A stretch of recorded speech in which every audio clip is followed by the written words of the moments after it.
Dennis, eto na po yung lahat ng gamot na natitira natin. Naku, pasensya na po eh. Hindi ko na malayan. Naubos na pala yung iba. Pero magre-request po ako sa Department of Health. Teka, paano yan kapag kakinulang? Miriam, yung mga IV fluids natin, ubos na. Pati yung mga paracetamol, wala na rin.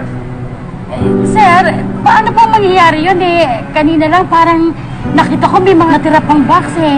Etong gamot na to eh, ito na lang po talaga. Katitingin ko nga lang, wala na. Sabihin mo itong mga dumadating na pasyente, wala na tayong gamot. Bumili na lang sila doon sa kabilang hospital. O kaya mas mabuti, sabihin mo, bumili doon sa Farmacia Miranda, yung kay Mayor. Baka makakuha pa sila ng discount. Ninong, baka naman pwedeng sabihin natin kay Mayor, mag-donate siya ng mga gamot mula doon sa drugstore niya. Ako, alam mo, ang dami-dami nang naibigay ni Mayor sa atin eh. Huwag naman nating abusuhin ang kabaitan niya. Naisip ko lang sana, baka pwede.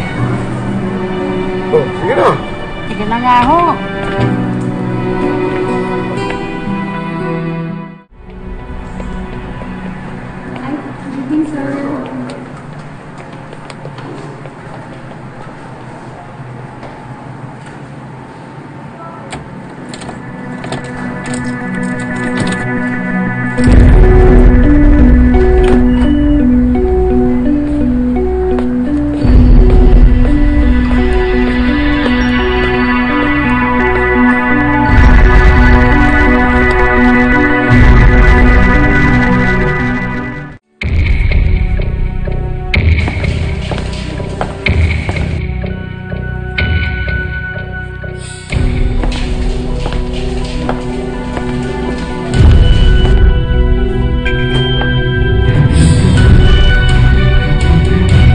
Anong ginagawa mo dito?